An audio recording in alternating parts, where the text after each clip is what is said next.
I'm Karen from Southern California, and I have polycystic kidney disease, or PKD as we call it.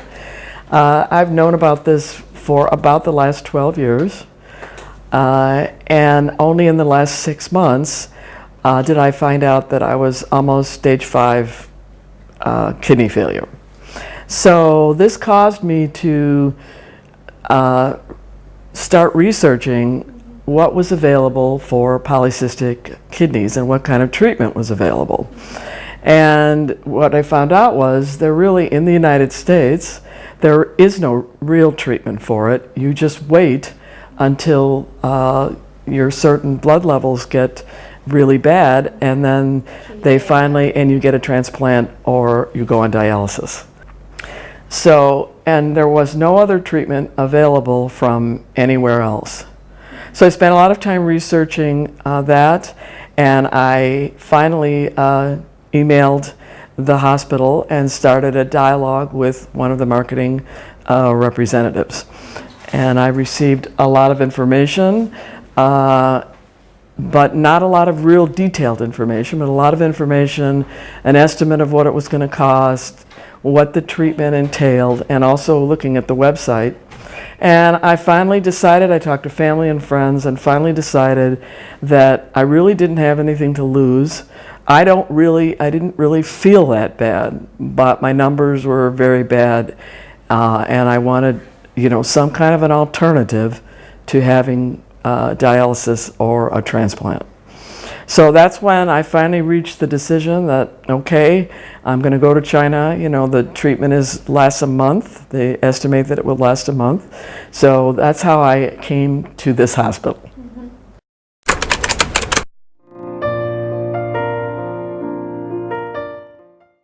The other thing is the food situation. I was kind of led to believe that there was some sort of cafeteria here at the hospital that I could eat at, so I wasn't really planning on cooking, although they do, the rooms have cooking facilities, they have refrigerators and microwaves, but they're really expecting you then to actually cook, to go to the supermarkets and cook. Otherwise, there is some food available, but it's not really cafeteria style. There's nowhere to sit down there, and you have to basically eat in your rooms, and there's nowhere to really interact then with the other patients. So there's the whole information part. The other thing is a lot of the forms and things that we're asked to sign are all in Chinese, and we're really not knowing what we're signing. So these are kind of some of the areas that I think could be improved. The nursing treatment here is very good. The dialysis is very impressive. The dialysis room with all the various nurses and all the equipment. One of the other things is that you're basically confined to your room. And if you're not, it depends, of course, on the patient. If you're ambulatory, and I'm not on dialysis, I need to be able to get out and walk around and do, I'm used to a lot of physical activity. So it's very difficult to have to, be confined and then be able to go out, outside the grounds, and we can walk around the grounds, but usually we have to have somebody with us. And I think they have to analyze each patient's condition and kind of adjust the rules accordingly, so that we have an opportunity to get out more and do much exercise, because I think exercise and nutrition is very important for when you have kidney disease, or really any kind of hospitalization. This staying in your room, but I realize it's a hospital, so we have to, it'd be wonderful if there could be some happy balance, a balance between allowing you to do more things and getting out. So some of the things that make it, that I think that are tips for people who are coming, is that you really need to keep a good attitude all the time, no matter how frustrated you get, and you have to keep an open mind about what's happening. And I really suggest that you bring someone with you, that you don't come alone. I did have someone with me for the first 2 weeks, and that was great because it really helps to have someone else here, because you're faced with a lot of decisions. There's a language barrier that we're faced with, so it really helps to have someone here, if at all possible. I think really for the whole time. The other thing that's very important to me, and it may not be important to other people, and that is access to the internet and Wi-Fi.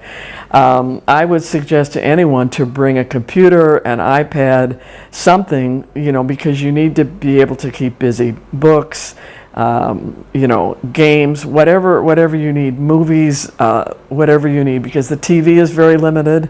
You're not going to be able to watch. You can watch TV, but it's mostly in Chinese, and the programs that are on are really news programs. So you really need to bring things to keep you occupied, because I think that really, really helps. And also, I would suggest bringing food from your country, wherever it may be, because the food here is Chinese, and there's no restaurants without getting into a cab that you can go, eat anything but Chinese food, which is fine, but you have to realize that's what it's going to be. Now, as far as the treatment and whether or not it has helped me, it's difficult to say right now, because there haven't been, I was tested at the beginning. You are tested with various blood tests and ultrasounds and all sorts of things, and now then you are trusting the doctor's opinions from their experience as to whether you get better. I feel fine, but I didn't really have all that many symptoms. So my symptoms, in order to determine if I'm actually getting better and how much the treatment has helped me, I need to have blood tests and ultrasounds, and that will happen probably in the next couple of days, because I'm going to be discharged in about a week, about 5 or 6 days.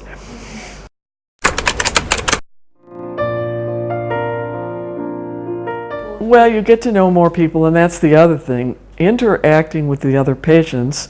I mean, I was lucky there was a patient right next door, and he's happened to be alone. So we've become friends, and he's from Ohio. And then there's right next to them is another patient here with her brother, and they're from the Philippines.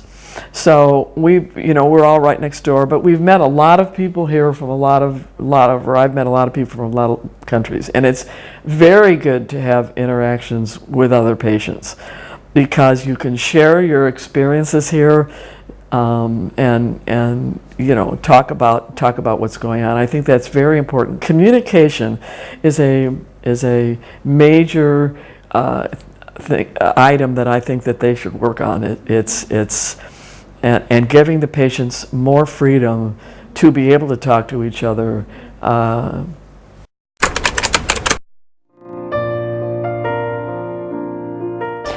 didn't find any other hospitals anywhere that were doing any this type of treatment. I could not find any other information on that. I never did call them, because actually to me their websites had almost no information on it. Whereas this hospital has pages and pages and pages and pages of information, which is really good. The others would just say, they would just have a paragraph, and those are places in Mexico, places in the Dominican Republic. So they're really not giving, you have to start calling them, and I didn't like what I saw, and I couldn't find any information. The other big point about finding information is that, and I forgot to say this, that at the beginning when I first did the research, I had someone, an acquaintance of mine, who knew someone in China, in Shanghai, and she actually came to this hospital on a tour to investigate it. So she got back to me, and that was another big reason why I decided to come, because she came back with a good report. China's a very different place, and if you've never been here, and I'd never been here, it's very different. And we came right here. We didn't go to Beijing. We didn't get to see. I know. So you look at I know, we didn't get to see anything else, so it's very different here.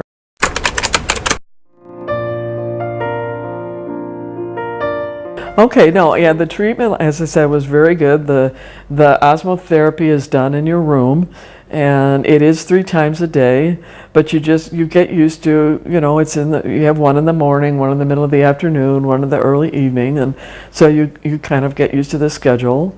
And everybody's doing it, so that's, almost everyone, I think, has the osmotherapy.